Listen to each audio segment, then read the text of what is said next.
How it is possible that all those stored millions of information can be created without a creator? So is this possible? Absolutely not. Absolutely not.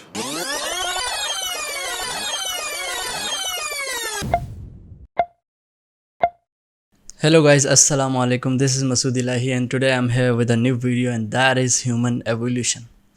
The cause that pushed me to make a video on this is the widespread preaching of Darwinian theory of evolution on our national and international media, in the literature and books, despite knowing the fact that it's a baseless theory.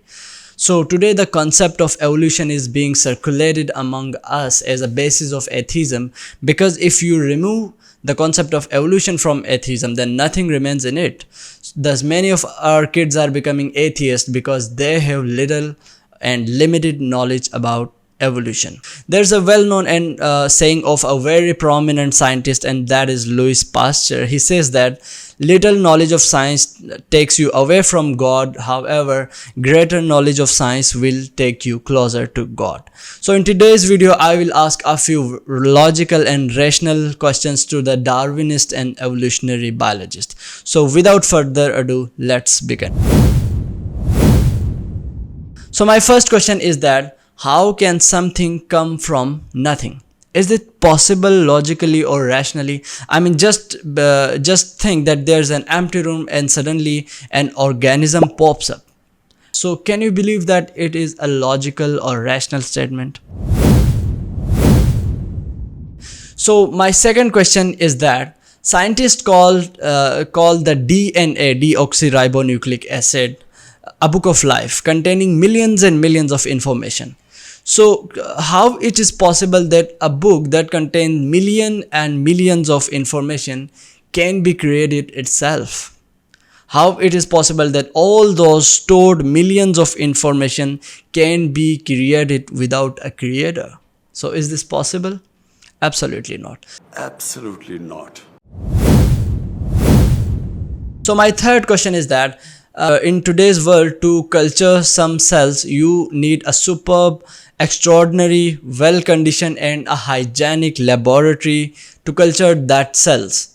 So how did that first cell survive in that wrecked environment? Is this possible? Because in today's world, if in such a beautiful and well-structured laboratory, if you slightly change the pH and temperature of that medium, then the entire medium gets destroyed. So how did that first cell survive?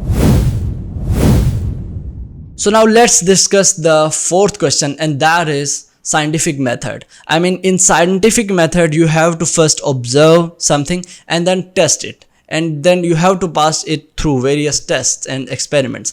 So can the Darwinists provide an observable and testable evidence of Darwin's speciation? I mean, one kind evolving into the next kind. Is this possible logically or rationally? Can they provide any evidence of testable Darwinian evolution, Darwinian speciation? No, they cannot. Yeah, you might be thinking about the Galapagos finches, but that is not evolution. That's just an adaptation to the new environment.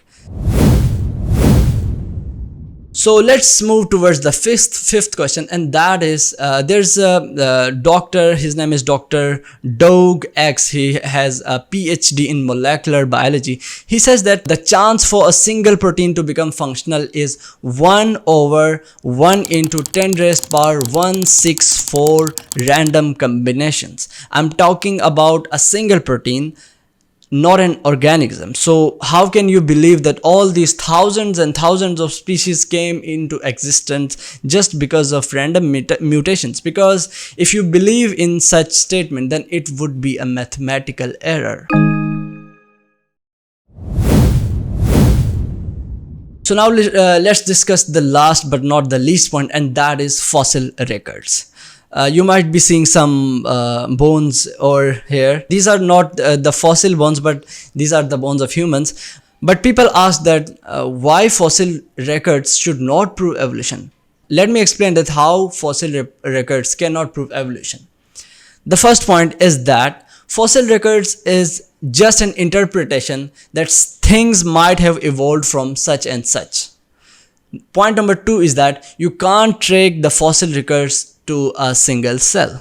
Point number 3 is that the appearance of fossils were abrupt and the ancestor fossils were as complex as today's descendants. Point number 4 is that we don't have complete set of fossils. All we have are just some fragments of jaws and scraps of skull. Point number 5 is that we also miss thousands and thousands of intermediate species. So based on such worldviews, you can't consider Darwinian theory of evolution as a scientific fact because it's just a theory and it has a lot of flaws and mistakes. Thank you so much for watching this video and let's see you in another video. Goodbye.